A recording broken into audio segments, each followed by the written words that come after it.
Hi everyone. मैंने काफ़ी time से जो है व्लॉग नहीं डाला और मुझे कई कमेंट्स भी आए कि आपका व्लॉग नहीं आ रहा है। तो मैंने सोचा let's share this with all of you कि मैं क्यों नहीं अपलोड कर पा रही। पता नहीं क्यों आजकल, पता नहीं मेरा मूड इतना कुछ दिन अच्छा रहता है, कुछ दिन खराब रहता है। जब अच्छा रहता है तो मैं अपने ही उसमें जोन में रहती हूँ, जिसकी वजह से अपलोड नहीं कर पाती। और जब खराब रहता है तो वैसे ही मेरा मन नहीं करता कि मैं कुछ डालूं, अपलोड करूं। और मैंने सोचा okay let's share this with you all कि कम से कम आप लोगों को पता रहे कि ऐसा क्यों होता है और मेरे साथ ही हो रहा है कि सबके साथ भी होता है। प्लीज मुझे कमेंट डाउन करना अगर ये बात सबके साथ होती है। पीछे ये वॉलपेपर देखो निकल रहा है, सो लेट्स इग्नोर दिस।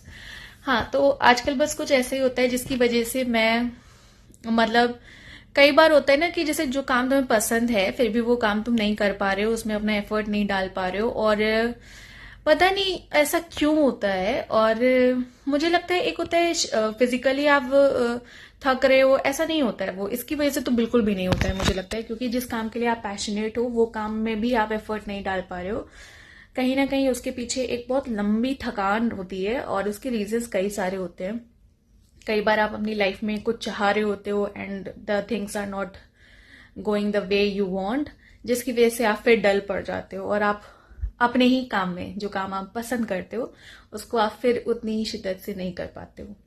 बस ऐसे ही कुछ है मेरे साथ भी, जिसकी वजह से मेरा भी डिले हो जाता है और मैं व्लॉग नहीं डाल पाती हूँ। बट मैंने सोचा कि चलो आज बस कैमरा उठाते हैं, कुछ बातें ही कर लेते हैं।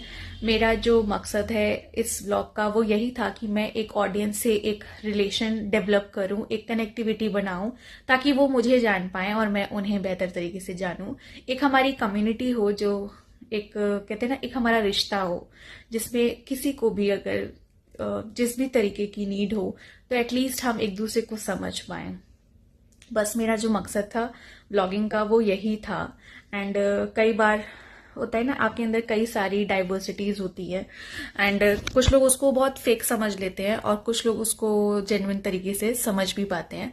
कुछ ना कुछ ऐसा मेरे साथ भी था कि मुझे कई सारी चीजें हैं जो पसंद है करना और मैं चाहती थी कि मैं वो शेयर करूं, मैं थोड़ा एक्सप्लोर करूं अपनी लाइफ में कुछ जिस चीज को मैं एंजॉय करती हूँ एटलीस्ट मैं वो करूँ। And creating a channel was a platform जहां मैं एटलीस्ट इन चीजों को दिखा पाऊँ और अपनी क्रिएटिविटी और अपनी जो चीजें हैं एटलीस्ट वो मैं आप लोग के साथ शेयर करूँ। कई बार क्या होता है ना, एक ही इंसान होता है मगर उसे कई सारी चीजें पसंद होती है, तो लोग सोचते हैं कि ऐसा कैसे है, बट ऐसा होता है भाई।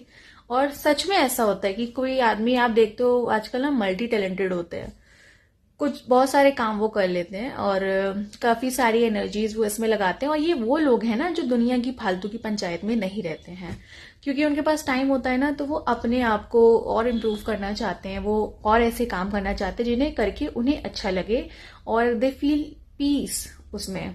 तो ऐसा ही होता है।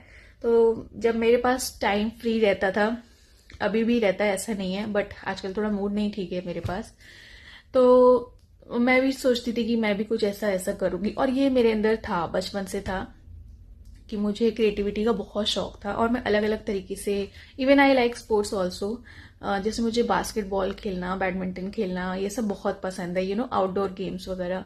I just love doing all this things. And मुझे कसम से ना, मतलब डांस में और ये सब में इंटरेस्ट कभी नहीं था। मुझे जूडो, कराटे, शूटिंग और ये सब ना लड़कों टाइप वाले जो काम होते हैं वो सारे कामों में बहुत इंटरेस्ट था। मैं कभी कभी सोचती थी गलती से भगवान ने मुझे लड़की बना दिया, बट ठीक है अब जो भी है इसी में मैं थोड़ा एक्सप्लोर कर लूंगी क्योंकि और कोई तो ऑप्शन है नहीं, मतलब मैं अपने आप को चेंज तो नहीं कर सकती इसलिए। एंड आई थिंक मेरे जैसे और भी लोग होंगे, और अगर हैं तो प्लीज, अगर फीमेल में अगर ऐसी कोई है कि मतलब उसको कभी कभी खुद रियलाइज हो कि यार मतलब ये डांसिंग वांसिंग और ये जो लड़कियों वाले जो चीजें होती हैं उनमें कम इंटरेस्ट है, और जो स्पोर्ट्स हैं जो बहुत ही स्ट्रॉन्ग एडवेंचर्स होते हैं, या फिर कहते हैं ना जो कोई कहे कि तुम ये नहीं कर सकती हो, बस तुमको वही काम करने में मजा है, बस भाई मेरा तो वही हिसाब है। अगर मुझसे कोई ये कह देना कि ये तुम नहीं कर सकती, मुझे लगता है ये कैसे बोल दिया कि अब मुझे वही करना है बस मेरे को, और मुझे उसमें बहुत मजा आता है जिसमें डेयरिंग हो और जो काम तुमसे हो ना पाए उसी काम को बस तुम करके दिखा दो। मजा इतना आता है ना ऐसी चीजों में मुझे, और मुझे ना नाजुक काम पसंद नहीं है सच में। और मुझे पता नहीं क्यों ऐसा यार, शुरू से मैं बचपन से। और लोग पहले ना, मेरी फ्रेंड्स वगैरह डांस क्लासेस और ये सब जाती थी, मैं सोचती थी कितना मतलब कैसे लोग जाते हैं, कैसे लोगों को पसंद है। बट ठीक है, जिनको पसंद है वो भी अच्छी बात है, जिनको नहीं पसंद है तो उसमें भी कोई बुराई नहीं है। जो जिस काम को पसंद करे उसको वो करना चाहिए। एट द एंड आपको खुश रहना चाहिए जो भी काम आप करो। तो बस कुछ ऐसा ही होता है। एंड पता नहीं मैं कितनी जल्दी और आगे भी ब्लॉग डालूंगी। फॉर द टाइमिंग मैं बस इतना ही कहना चाहूंगी कि मैं कोशिश करूंगी। कई बार मैं एक ही तरीके का अगर ब्लॉग डालती हूँ तो मैं खुद भी बोर हो जाती हूँ। मैं सोचती हूँ क्या वही रोज खाना पीना, डेली रूटीन, और क्या मैं मतलब इससे कुछ नया तो है नहीं ऐसा। तो मैं फिर इस चक्कर में भी रुक जाती हूँ। मैं सोचती हूँ कि चलो कभी कुछ अलग तरीके का डालेंगे। फिर जब कभी मैं ऐसा होता है कि मैं बाहर गई या कुछ अलग तरीके का हुआ, तो फिर पता नहीं क्यों फिर ऐसा हो जाता है कि मैं उसी में बिजी रह गई और फिर मैं भूल गई। फिर मैंने सोचा कि नहीं, जो पल है उसको एंजॉय किया जाए। इस चक्कर में मैंने शूट ही नहीं किया और कई बार वो ब्लॉग फिर नहीं पढ़ पाया। बट अब मैं सोचती हूँ कि ये सब करके क्या ही होगा, कितना टाइम मतलब इन सब में चला जाएगा। और कोई मतलब अगर आपने कुछ सोच के इस चैनल को क्रिएट किया है तो at least you have to put efforts every day. And बस इसी की कोशिश है कि मैं कर पाऊं और इस कम्युनिटी को मैं और बढ़ा पाऊं, ताकि लोग मुझे और अच्छे से जान पाए, मैं उन्हें और अच्छे से जान पाऊं, और हम एक दूसरे की मदद जैसे बन पाए वैसे कर पाए। एंड एक हमारा अच्छा रिश्ता बने। और बस मेरी यही कोशिश है कि हम साथ साथ आगे बढ़ें, ग्रो करें, अपनी लाइफ को एक्सप्लोर करें, अपने एक्सपीरियंसेस शेयर करें, एंड इस दुनिया को थोड़ा सा खूबसूरत बनाने की कोशिश करें। So thank you for watching. मैं दोबारा जरूर आऊंगी, तब तक के लिए बाय और अपना ख्याल रखना।